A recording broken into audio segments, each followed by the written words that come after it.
I trusted him with everything, he was my blood. My brother, but behind my back, he was sleeping with my fiancée, planning a future that wasn't theirs to have, so I gave them something they didn't plan for. A cold, calculated revenge that made them wish they never met. I had no intention of becoming a villain. Your only options are to continue bending or to break free so violently that you frighten everyone who assumed you would always roll over, but sometimes you realize you've been used your entire life. My name is Ethan, and I was expected to be a loving brother, an obedient son, and a docile fiancé, but I've discovered that kind-hearted idiots are crushed with every tired day. Vanessa, a polished princess accustomed to having men grovel, was the woman I was to marry. We had been dating for almost 2 years, and even though I initially disregarded her shallowness, I swore I caught glimmers of sincere affection. That was prior to my knee injury. Before I was treated like an unwanted piece of furniture and abandoned by everyone. It turned out that a tear in my cartilage was actually a tear in my delusions. One betrayal is acceptable, but what happens if it happens repeatedly? When your brother hooks up with your trusted fiancé? When you had surgery and your parents left you to rot in the basement? When they all plan to embarrass you and then sue you for not continuing to pay for a sick joke wedding? I guess that's when anger starts to grow. I sacrificed for them for years, but all I received were lies. A good man might just leave, but I decided on war, and I won't claim to be the protagonist of this tale. For weeks prior to the wedding, I underwent surgery on my ACL. While playing a friendly game of basketball on the weekend, I tore the ligament. A snap, an unfortunate turn, and nerves shooting up my thigh. I was in excruciating pain and had to limp around because of that injury. David, my father, yelled at me to be more cautious. "You'll be all right, sweetie." My mother, Harriet, made arrangements for doctors, but she never stayed for more than a quick visit. At first, Vanessa showed concern. At the hospital, she would give me a kind smile, stroke my hair, and swear to look after me both in good times and bad. However, as soon as I got home, she went into wedding planning mode and was never available to help me up the stairs or pass me an ice pack. Even though my younger brother Eric never liked me, I foolishly thought that loyalty to the family would take precedence over personal grievances. I was mistaken. To aid in my recuperation, they all promised to rotate. However, they went on a ski vacation that they had reportedly planned months in advance. The day after I was freed, Eric told me we couldn't cancel right now. There is no refund. You've grown up. As the sole resident of a big, quiet house, I was stranded in my parents' basement. The first real sting was that those who babbled on about family values were not afraid to leave. I was furious but not yet determined to exact revenge. I just told myself that they would change their mind and absorbed my rage. Living off of stale chips and leftover soup that I could reheat in a wobbly microwave, I limped around on crutches and rationed my painkillers. Vanessa responded to my texts with evasive excuses or by saying she was with Harriet tasting centerpieces. She shared pictures of her glitzy spa visits in the interim. It was a very clear message. As the unseen fiancé, I was supposed to heal discreetly, pay for the wedding, and never look for anything in return. Perhaps I shouldn't have been blindsided by the truth about Eric and Vanessa.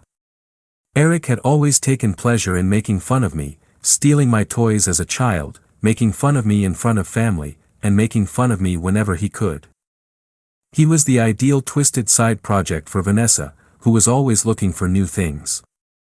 I found out about it 4 days into my recuperation. No one had visited, despite their solemn pledges. Not a single meal had arrived. It turned out that my father's earlier promise to cover any hospital bills was a bureaucratic mess that he had forced on me. Thus, after the family got home from the ski trip, I yelled at Eric in the living room and demanded an explanation for his absence. He refused to give me more than a smirk as he looked down at me with his hands in his pockets. He said, "A poor Ethan stuck on the couch. You couldn't survive on your own for a few days." Horrible. At that moment, I noticed Vanessa appear in the doorway behind him. Her cheeks were flushed as she wore his jacket. She managed to pull it off quickly while attempting to appear casual. However, the harm had already been done. Her hair was unkempt when she emerged from his bedroom. In my ears, blood roared. I hissed, "Explain." Vanessa glared and tossed her long hair. "Ethan, stop staring at me like that, I owe you nothing." I moved closer to them, supporting my weight with my crutch. "My knee hurts like hell, what on earth is happening?" Eric laughed. "Can't you guess? She's tired of your complaining." "I'm more entertaining." I was silent for a moment. Then I slammed him against the wall with my crutch. With a gasp, he pushed me away. I almost fell. As if I were the aggressor for requesting an explanation, my father barged in and yelled at me to stop. Vanessa's voice rose a few seconds later. "Ethan, we're canceling the wedding. You're not strong enough." That was all it took to dispel any misunderstandings about the depth of our relationship. I was pinned by her icy stare. She no longer saw me as valuable, a potential husband who was too frail for her. Eric took pleasure in my surprise. David, my father, was furious, but not over the vile incident. He was furious with me for creating a commotion. Shouting broke out in the house. Harriet told me to calm down in an attempt to quiet me. David grimaced and asked me to ease the tension so the family wouldn't be embarrassed. Neither Vanessa nor Eric received any reprimands for betraying me. Rather, they were concerned about caterers, deposits, and the potential consequences of a wedding cancellation. I confronted my parents in the kitchen later that evening. My knee hurt. Images of Eric and Vanessa in my bed raced through my head. "The wedding money is your main concern, not the fact that my fiancé was stolen by your younger son." My mom sniffed, as if I were exaggerating. "Ethan, we spent a lot of money on this ceremony." I gazed at her. "Vanessa is unfaithful, why doesn't that make you angry?" My dad gave me a contemptuous wave. "Even if it were, Eric maintains it's not what you think. You can't simply avoid your responsibilities, these matters are handled in private by typical families. A scandal is not what we want." My gut became twistedly calm, something inside of me was fueled by their icy indifference. "You want it handled by me? All right." I gave them both a scowl. "I'll take care of it my way." I wasn't sure myself at the time, so I left them wondering what that meant. All I knew was that instead of supporting the son who had done everything for them, they decided to support the golden child and uphold social graces. Well, whatever. In the days that followed, I found that I was the owner of the venue. Wedding contracts, flowers, catering, and photography. Dad had called me the trustworthy one and insisted that it be that way. This soon became leverage. They needed me to sign the last checks if they wanted me to keep those contracts going. Thus, they pleaded, urged, and intimidated. My father bombarded me with phone calls regarding the enormous losses. Anxiously, Harriet clucked about relatives who had begun making travel arrangements. Vanessa, meanwhile, ignored all of my calls and texts except one and abandoned me. She threatened to drag me through the dirt unless I signed the final approvals for her ideal floral arrangement. With a cold sneer, she put an end to that exchange. Nobody will support a man who is unable to satisfy his fiancée. That jab fueled me, but she was unaware of how deeply it cut. I began looking into ways to turn those contracts into weapons. I would find a way to make the already ridiculous wedding into something that would make them all look foolish if they wanted me to go ahead with it. Though the plan was still unclear, the seeds of retaliation began to sprout. I deduced that Eric was also skulking around behind his wife Lucy's back. Although their marriage was in ruins, he had been married to Lucy for a year, but now that Vanessa was involved, Lucy would eventually find out. I had more possible opportunities to take advantage of because of that knowledge. I made the decision that it was time to make sure all the truths were revealed. I started plotting at night. I was able to walk short distances without the crutch because my knee had sufficiently healed. In order to compile a comprehensive account of my family's hypocrisy, I devoted hours to going through each email, text, and hint. I had wedding deposit receipts, Vanessa's messages telling me to keep paying or she would be furious, and even nasty voicemails from my mother accusing me of being dramatic. I kept it all. When I had concrete proof, let them try to change the story. Lucy paid an unexpected visit to the house one afternoon. She was trying to find Eric. I was asked by the poor woman if I knew why her husband was not returning her calls. She froze in shock when I told her about his affair. As proof that Eric was smuggling Vanessa into a hotel close to the slope while everyone else went skiing, I showed her a text message that I had secretly taken from his phone. Tears were streaming down her face. I wasn't blamed by her. Rather, she expressed gratitude to me for being honest. She then assured me that if she discovered any pertinent screenshots from Eric's covert phone, she would send them my way. Strange places are the source of allies. Lucy gave birth a few days later. She found entire message chains, with Vanessa responding that I was weak and that she didn't feel a spark, and Eric telling her that I was useless and a wet towel. There were also explicit pictures. I had a hard drive where I kept everything.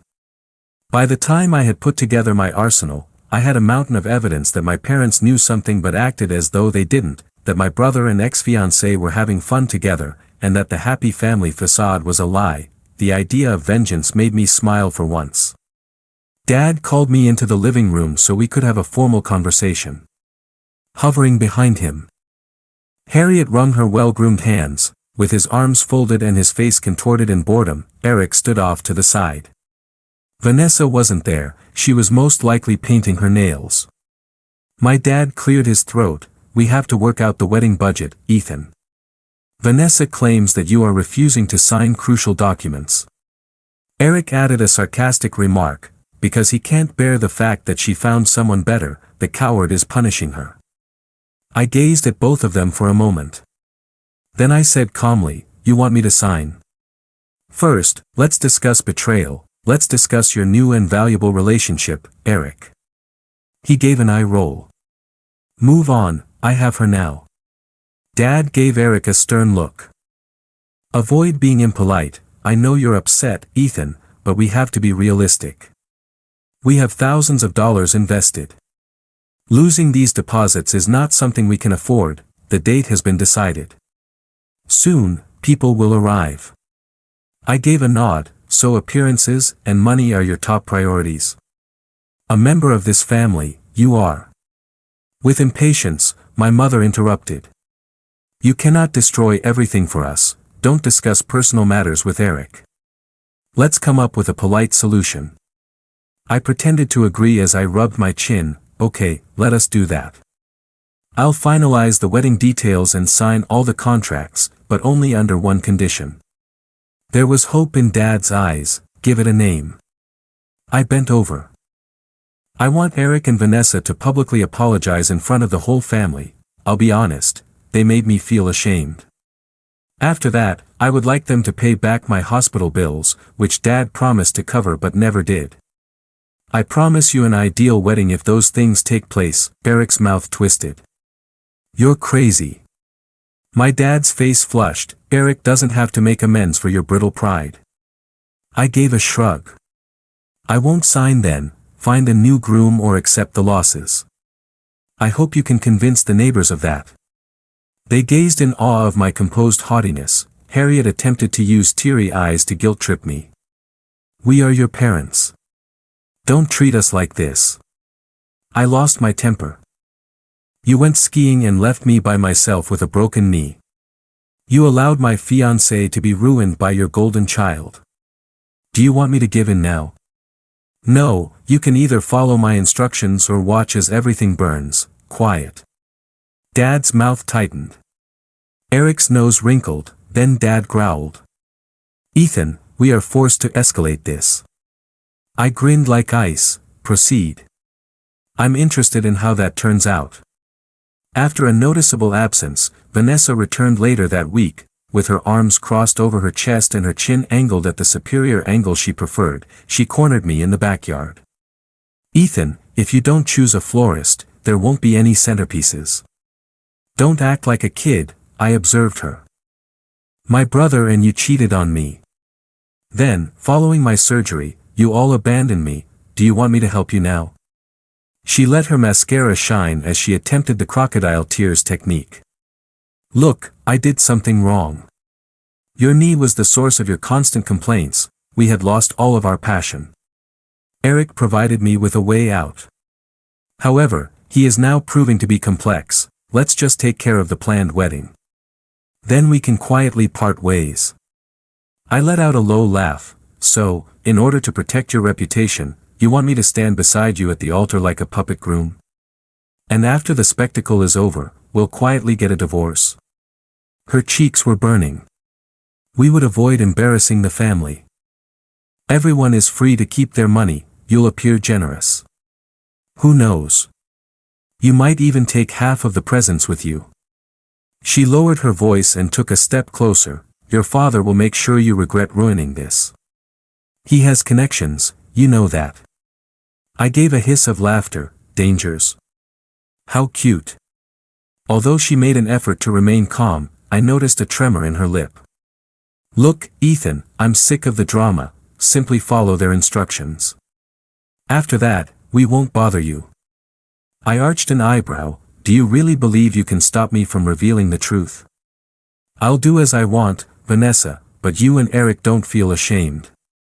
Now leave my land.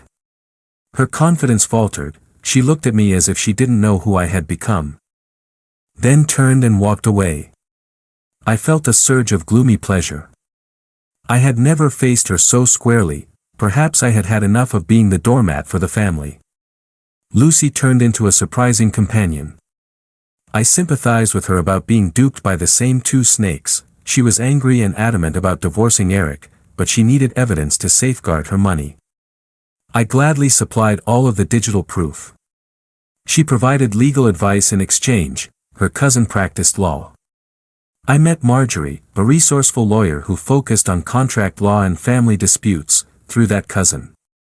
Excellent. Marjorie raised her eyebrows as she heard my story. If you don't complete the wedding, your father and Vanessa's father may sue you for breach of contract. Is there a legally binding agreement in place, or are they just using deposit forms in your name? I gave a shrug. Although they fronted the money, all of the official receipts are in my name. They may insist that I pay them back or carry out the event. Marjorie grinned. I have witnessed resentful parents attempt. It usually doesn't work. You cannot be forced into marriage. If they can show that you intentionally wasted money, you may at worst be owed partial deposits. However, it will undermine their claims if you have proof that they were dishonest or betrayed. Emotional distress can also be countersued. Her assurance inspired me even more. We talked about the potential to make the wedding day a spectacle. Allowing them to attempt the ceremony while publicly revealing all of their transgressions. Scorched earth, Marjorie said. I felt a spark ignite in my chest at that line. I had finished preserving my dignity for traitors. After a while, a process server did indeed knock on my door and give me a heavy bundle of papers. Norman, Vanessa's father, my mother Harriet, and my father David were the plaintiffs. The reason: contract violation, monetary losses, psychological distress, and damage to one's reputation. They claimed that I was refusing out of spite even though I had committed to paying for a wedding. Flipping through, Marjorie remarked, truly a family of vipers. They were unable to even wait for a discussion. That's okay, I said, let them attack me. In court, I'll see them. And I'm bringing all of the blackmail I've collected with me on that day. She gave a nod. Expect them to be unpleasant. This could be twisted to make you appear unstable. I remembered the icy, patronizing tone of my father's voice. Unsteady. I can prove who is really depraved with receipts. Calls from extended family flooded my phone. I received a lot of reprimands for abandoning Vanessa and treating your poor parents disrespectfully. There were rumors that I had gone insane, that I had threatened violence, and that I was refusing to assist with the wedding because I had developed a painkiller addiction. Lies on top of lies. I didn't confirm or deny.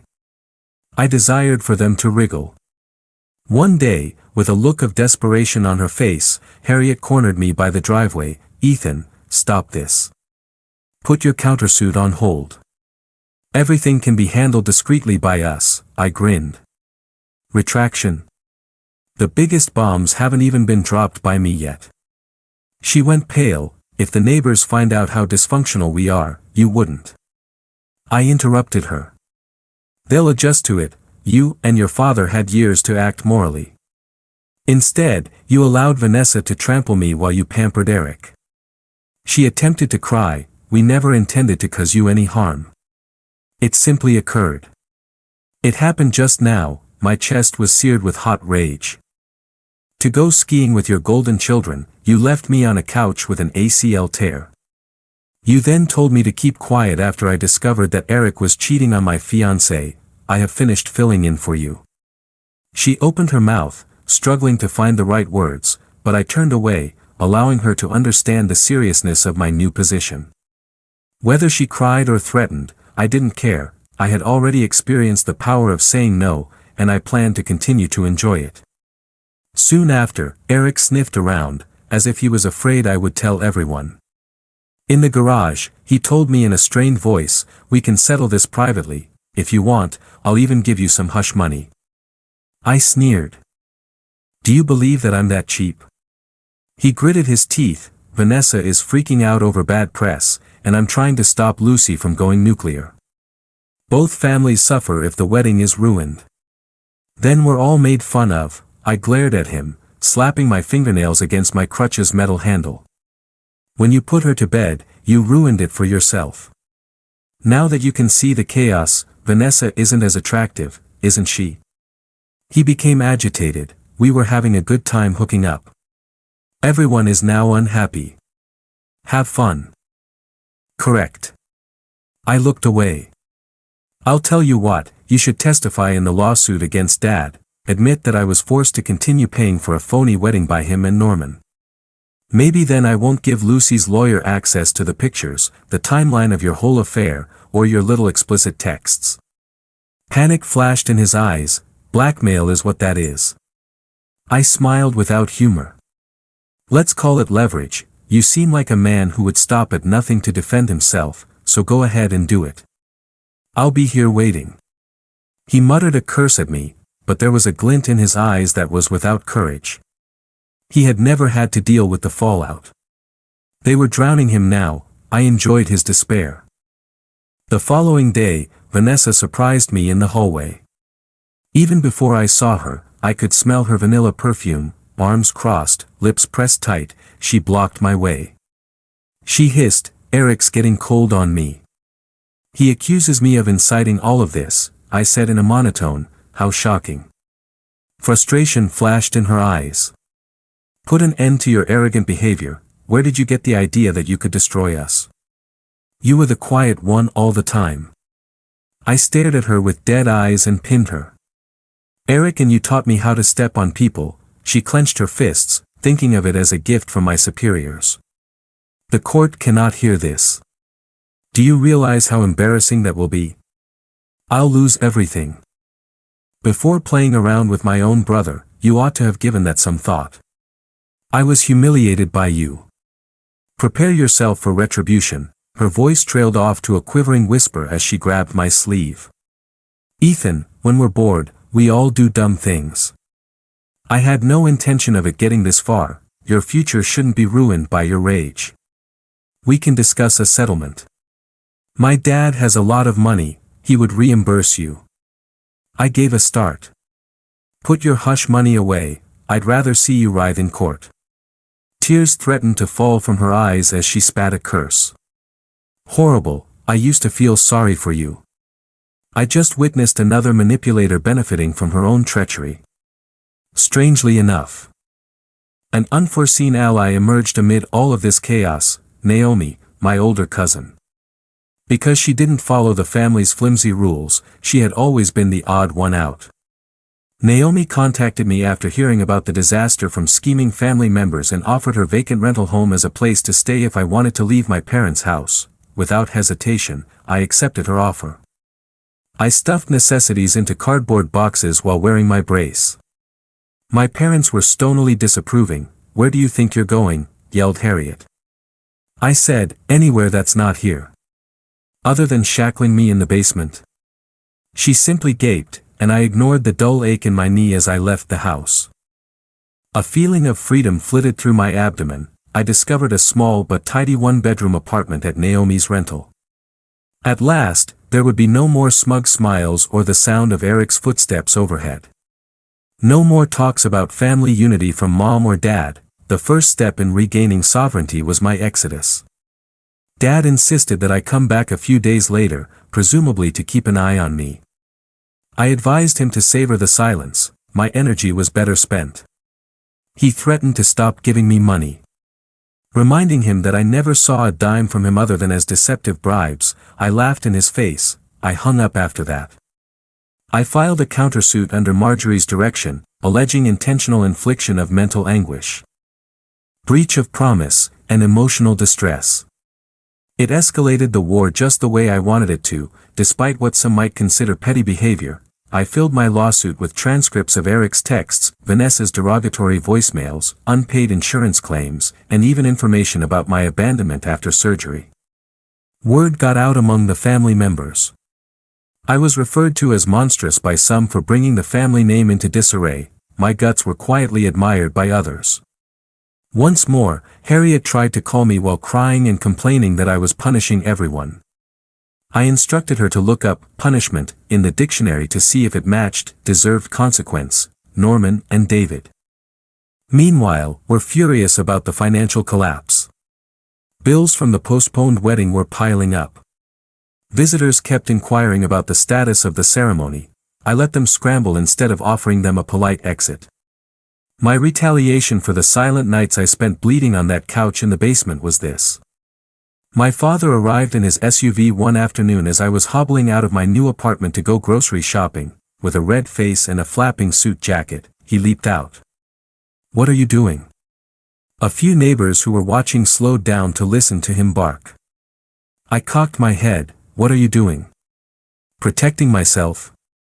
His fists were balled as he walked toward me. "Your parents are us. We took care of you, we're being publicly humiliated by you. Are you ashamed?" I retaliated. When I needed help after surgery, where was that parental devotion? I was left to starve by you, and you believe you can give me a loyalty lecture. On the sidewalk, he spat. "I'll bury you in court costs. We possess resources, you cannot defeat us." "Try me," I said. "You don't realize how much I have, and as long as I bring you all down with me, I don't care what I lose." We exchanged scowls.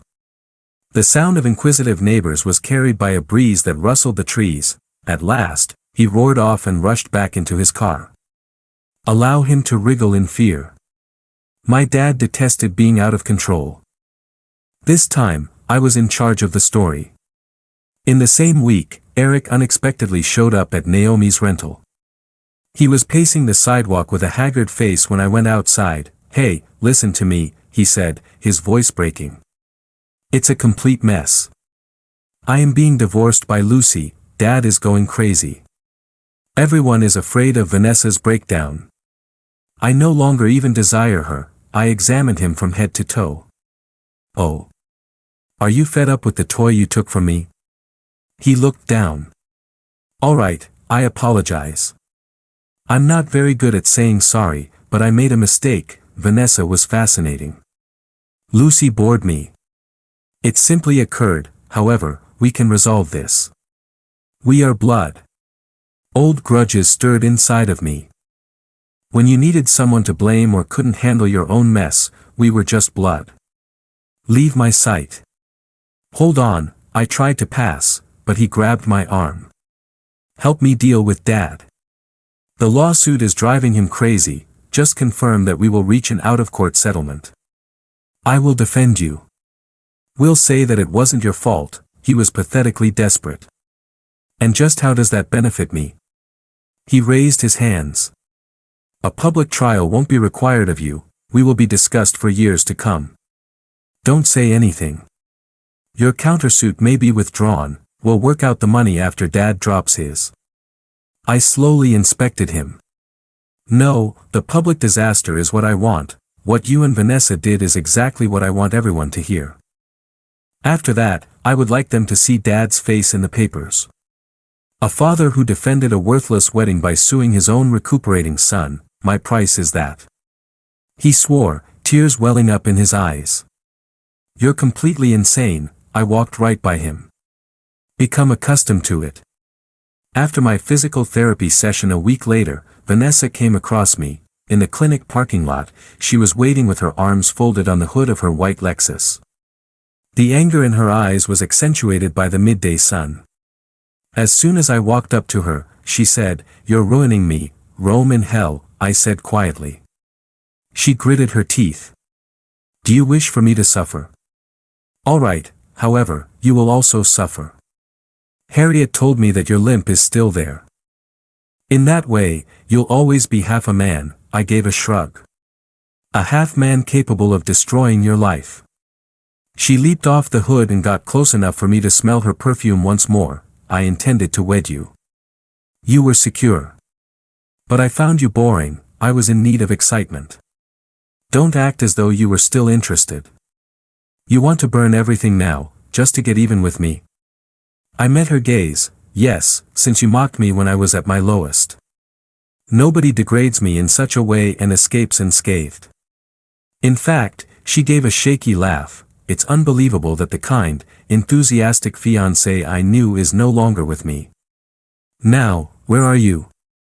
I said, "Whatever it takes. You will experience what it's like to plead for forgiveness. As will my whole so-called family." Her facade broke. "I'm alone now. Eric is no longer there. Lucy wants me dead. I'm treated like a cancer by Harriet. Dad is upset with me. I'm on the verge of losing it." "That's what you did. I'll see you in court."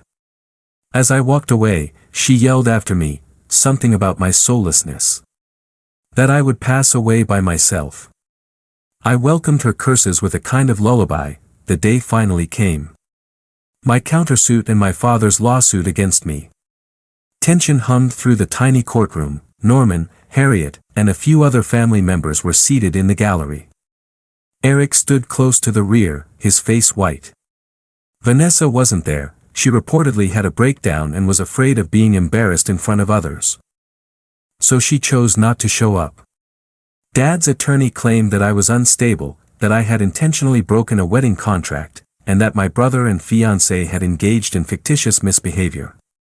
They attempted to portray me as paranoid. They insisted that I reimburse them for their lost deposits, psychological suffering, and harm to their reputation. Marjorie answered with ruthless accuracy.